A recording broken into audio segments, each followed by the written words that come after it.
सिर्फ लाइव 24 भारत विज्ञापन और खबर देने के लिए संपर्क करें।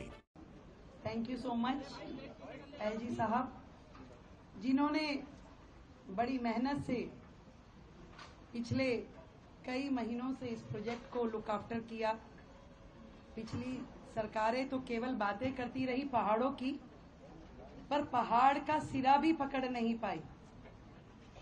जो एक्चुअल में यहाँ काम हो रहा है और जो टारगेट सेट किए गए हैं और जो उसमें केंद्र सरकार का भी सहयोग है, आज यहाँ से जितना मटेरियल है केंद्र सरकार के NHAI के अलग अलग प्रोजेक्ट में उसको यूटिलाइज करना, उसको DDA के ग्राउंड्स को लेवलिंग करने में इस्तेमाल करना, लाखों टन मटेरियल यहाँ से वहाँ लगाया गया, जो कि पिछली सरकारों के लिए बिल्कुल थैंकलेस काम था। पर आज मैं माननीय एलजी महोदय को बधाई देती हूँ। जैसे केदारनाथ जी मंदिर पे जब बादल फटा था ना एलजी साहब, तो एक शिला थी, उस शिला ने उस मंदिर को बचाए रखा कि वो बादल, उस बादल का पानी मंदिर को बहा के ना ले जाए। ऐसे ही एक शिला का काम आपने उस सरकार के समय में किया कि इस दिल्ली के प्रांगण को, दिल्ली के मंदिर को आपने बचा के रखा और एक्चुअल में आने वाले समय में इसकी मंथली बेसिस पर ऑब्जर्वेशन होगी।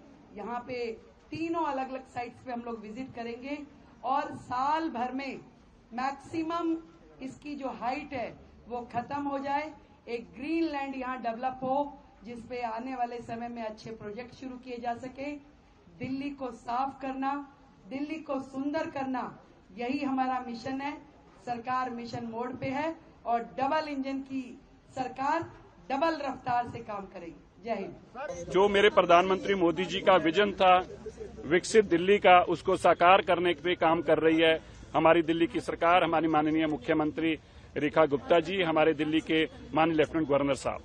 आज जो गवर्नर साहब ने बहुत मेहनत करी है।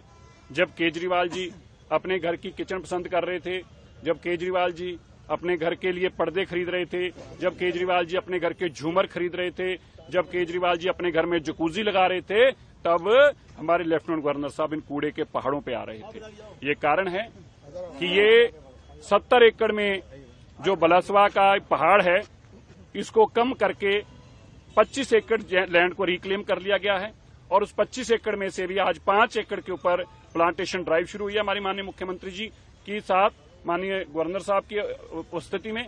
और इसमें आज 2000 बैम्बू प्लांट लगाए गए हैं, 50,000 से 56,000 इसमें बैम्बू प्लांट लगेंगे और बाकी की जो पहाड़ है इसकी 60 मीटर से ऊंचाई कम करके अब लगभग 53 मीटर कर दी है और 17 मीटर और अगले 3 महीनों में, 4 महीनों में कम की जाएगी। 2025 तक आपको एक कूड़े का पहाड़ नहीं दिखेगा।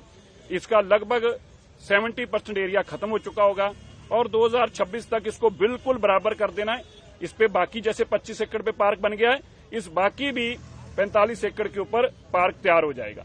इसी के साथ बाकी भी 3 जो हमारी इसी तरह कूड़े की साइट हैं, उन पर भी ये काम चल रहा है। भारत सरकार, माननीय मोदी जी का बहुत समर्थन, हमें योगदान मिल रहा है। जितना भी यहाँ से रिक्लेम किया मटीरियल है, इसमें से बायोफ्यूल है, इसमें से हार्ड मटीरियल है, जो सड़कों में काम आ रहा है वो NHAI खरीद रही है, फ्यूल फैक्ट्रीज के लिए जा रहा है और पार्कों के लिए जा रहा है। तो ये सारी चीजें जो हैं ये भारत सरकार के समर्थन से, उनके योगदान से चल रही हैं।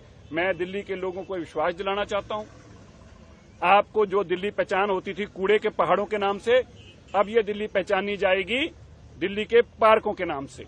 और मैं यह भी बताना चाहता हूं, ये काम असंभव नहीं था। लोग हमसे पूछते हैं ये कैसे जी, ये ऐसा हो जाएगा? बिल्कुल, जब आप में इच्छा शक्ति हो काम की। केजरीवाल जी का प्रायोरिटी क्या थी? अपने घर के झूमर खरीदने। केजरीवाल बाजार जा रहे थे अपने घर के लिए जकूजी लाने, केजरीवाल जा रहे थे पर्दे खरीदने, केजरीवाल जी जा रहे थे सफेद संगमर खरीदने। जब आपकी प्रायोरिटी घर बनाना और दफ्तर बनाना था, तो कूड़े के पहाड़ हटाना नहीं था। और एलजी साहब तब यहाँ कूड़े पे पहाड़ों पे खड़े हो रहे थे, यहाँ पे मशीनें लगा रहे थे, यहाँ पे प्लांट लगा रहे थे। इसीलिए मैं आपको आज विश्वास से कहता हूँ दिल्ली विकसित दिल्ली होगी और सबसे पहला काम पोल्यूशन रहित करने के लिए ये कूड़े के पहाड़ हटाएंगे। ये इम्पॉसिबल जॉब को अगले 1 साल में पॉसिबल करके दिखाएंगे। देखिए, आतिशी जी का प्रोटेस्ट करना उनकी मजबूरी है। ये एक दंगा फसाद पार्टी है आपदा के साथ साथ लीडर ऑपोजिशन के साथ साथ उनको एक ओहदा और मिलना चाहिए, दंगा प्रसाद पार्टी के मुखिया का। वो केजरीवाल जी के पापों के ऊपर पर्दा डालने के लिए लगी हैं। केजरीवाल जी की सख्त हिदायत है कि जो पाप मेरे रोज सामने उजागर हो रहे हैं, अतिशी किसी तरीके उन पर रोको, मीडिया का ध्यान हटाओ। मैं समझता हूं अतिशी जी की नौकरी खतरे में है। मैं अतिशी जी बहन है हमारी, उनकी नौकरी बची रही है, इसके लिए मैं प्रार्थना भी करता हूं और मैं उनको यह भी आश्वासन देता हूं, अतिशी जी अगर आपको हमारे घर में भी आके प्रोटेस्ट करना होगा, अगर आपकी नौकरी बचती होगी, हम आपको अपने घर में वेलकम करेंगे, आप हमारे घर में आके प्रोटेस्ट करिए। अब केजरीवाल जी को बताइए कि आप कितनी मेहनत कर रहे हैं, आप मंत्रियों के घर के अंदर घुस के प्रोटेस्ट कर रहे हैं। हम आपकी नौकरी बचाने के लिए आपके साथ सदैव खड़े रहेंगे।